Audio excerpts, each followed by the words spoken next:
কল্পনা করা যাক একটা দৃশ্য, কুরুক্ষেত্রের এক বিশাল ধূলি ধূসরিত প্রান্তর, বাতাসে ভাসছে হাজার হাজার শঙ্খধ্বনি, মানে উন্মত্ত ঘোড়ার ডাক আর রথের চাকার ঘর ঘর শব্দ। হুম, একটা দমবন্ধ করা পরিবেশ। একদম, চারপাশে রক্তের আর ওই তামাকে অস্ত্রের একটা অদ্ভুত গন্ধ। আর ঠিক সামনে দাঁড়িয়ে আছে নিজেরই ভাইরা, নিজের পিতা, পুরো বংশ।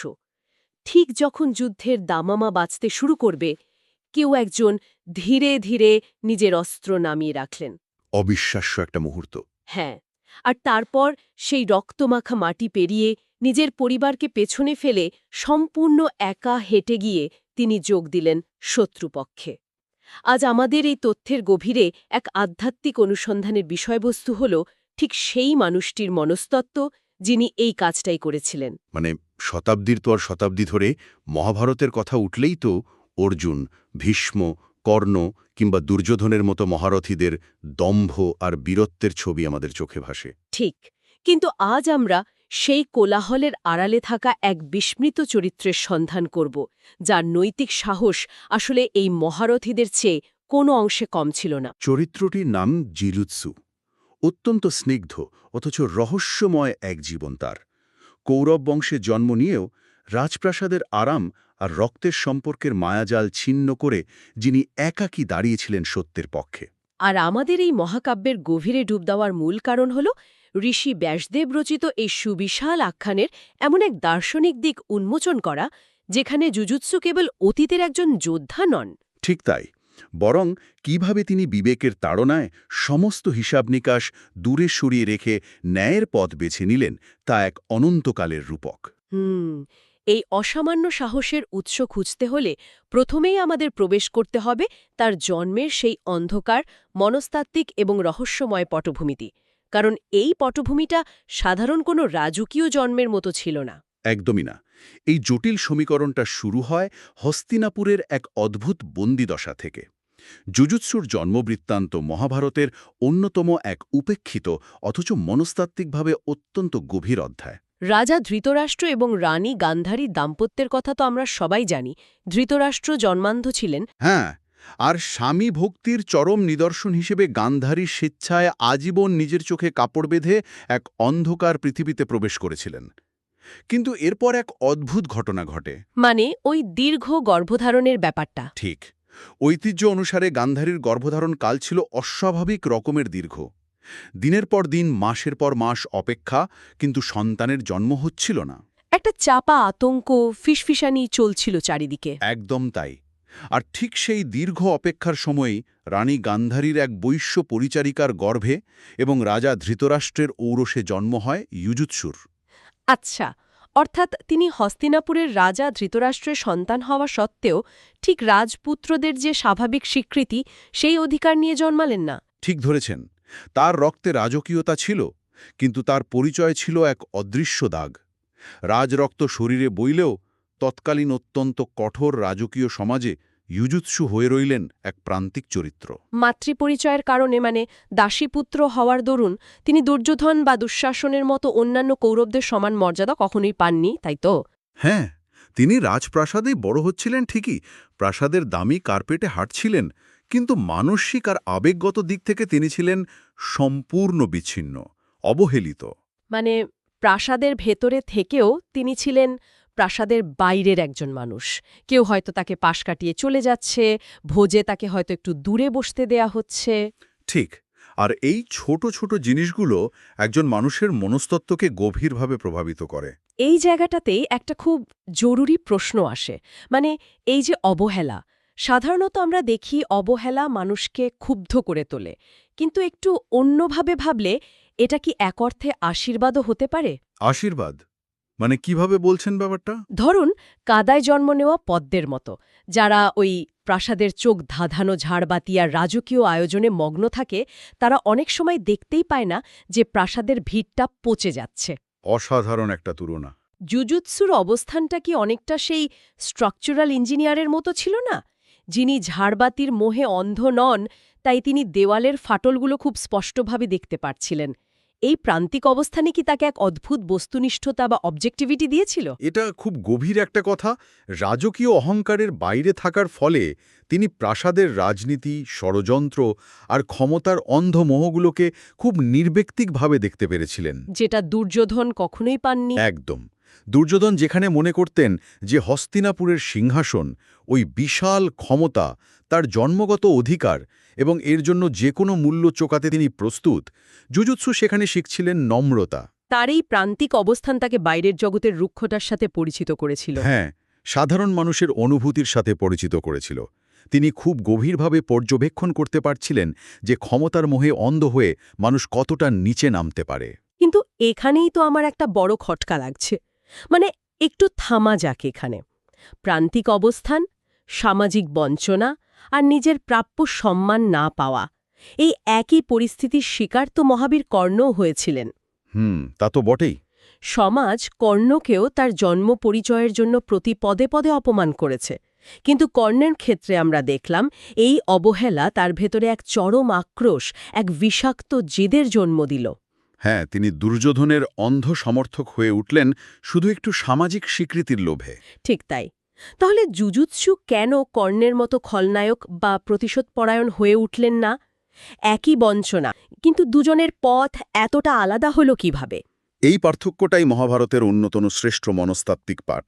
কর্ণের ট্র্যাজেডি হল তিনি সমাজ ব্যবস্থার উপর রাগ করেছিলেন ঠিকই, কিন্তু দিন শেষে তিনি ওই সমাজ ব্যবস্থার কাছেই স্বীকৃতি ভিক্ষা করছিলেন। মানে কর্ণ চাইছিলেন রাজারা তাকে রাজা বলে মানুক, সমাজ তাকে সম্মান দিক। একদম।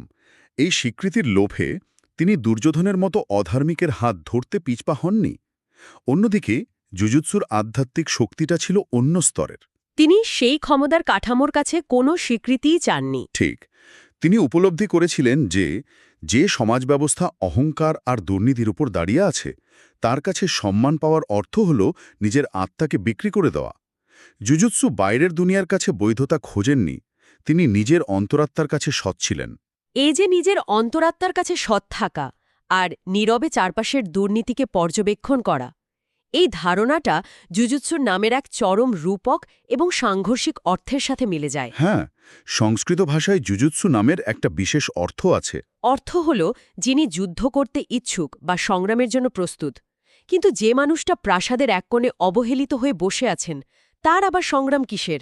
তার এই যুদ্ধ তো কোনো সাধারণ শস্ত্রযুদ্ধ ছিল না। একেবারেই না। জুজুৎসুর আসল সংগ্রাম কোনো রণাঙ্গনের শত্রুর বিরুদ্ধে ছিল না। তার কুরুক্ষেত্র ছিল হস্তিনাপুরের ওই অন্ধকার, ষড়যন্ত্রে ভরা দীর্ঘ বারান্দাগুলো। মানে তার সংগ্রাম ছিল অবিচার, পারিবারিক চাপ, প্রাসাদের দুর্নীতির আর নীরবতার বিরুদ্ধে। ঠিক তাই। তিনি ছিলেন বিবেকের এক যোদ্ধা। ছোটবেলা থেকেই তিনি কৌরব প্রাসাদের রাজনৈতিক দ্বন্দ্ব, পাণ্ডবদের প্রতি দুর্যোধনের মাত্রা ছাড়া ঈর্ষা চাক্ষুষ করেছেন।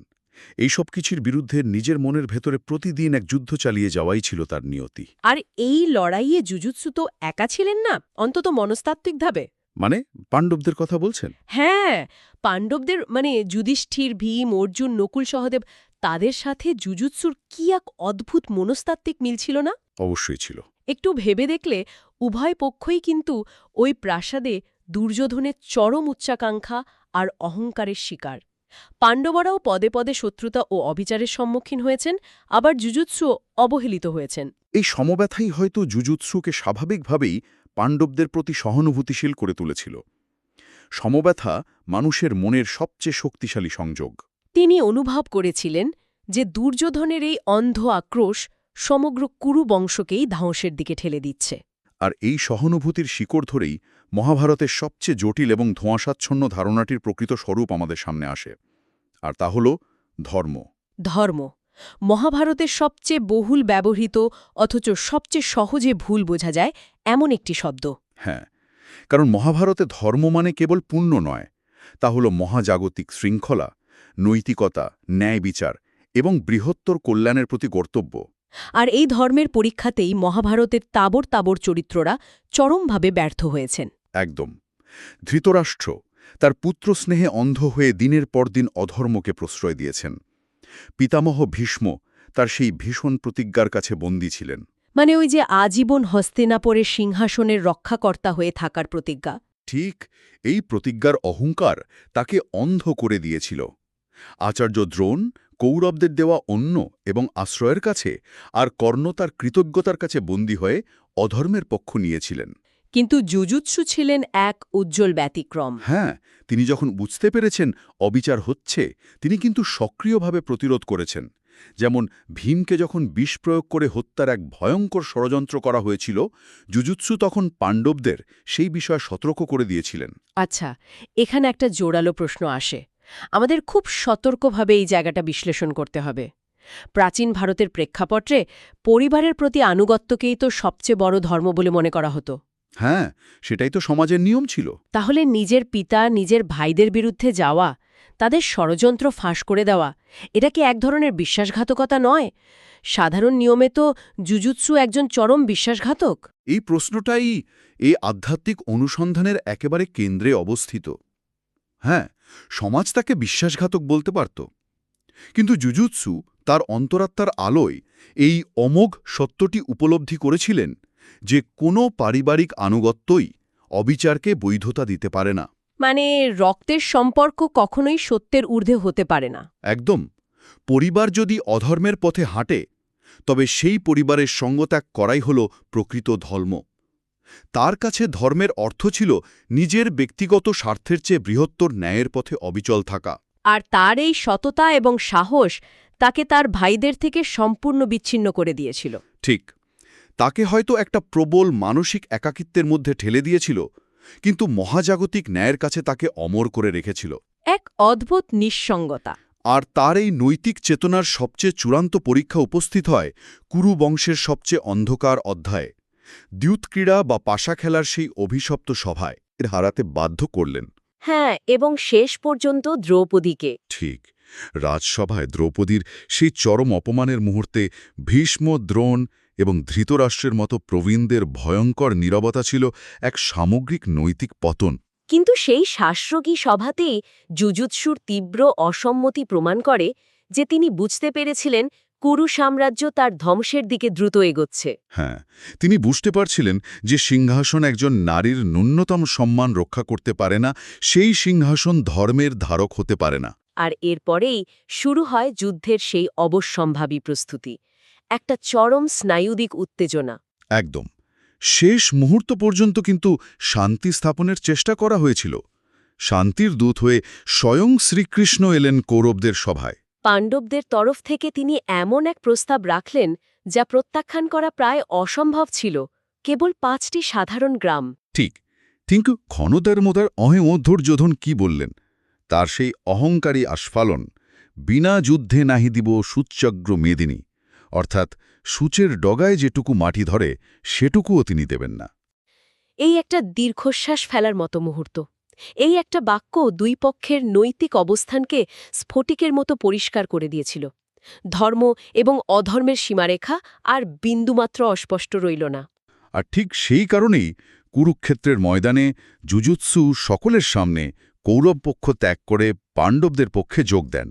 তিনি দেখিয়ে দিলেন যে আমাদের পরিণতি নির্ধারণ করে আমাদের নিজস্ব পছন্দ, আমাদের সিদ্ধান্ত। আমাদের এই তথ্যের গভীরে অনুসন্ধানের একেবারে শেষ পর্যায়ে এসে একটা কথা খুব স্পষ্টভাবে বুঝতে পারি। মহাভারত কোনো সাদাকালো গল্পের বই নয়। একদমই না।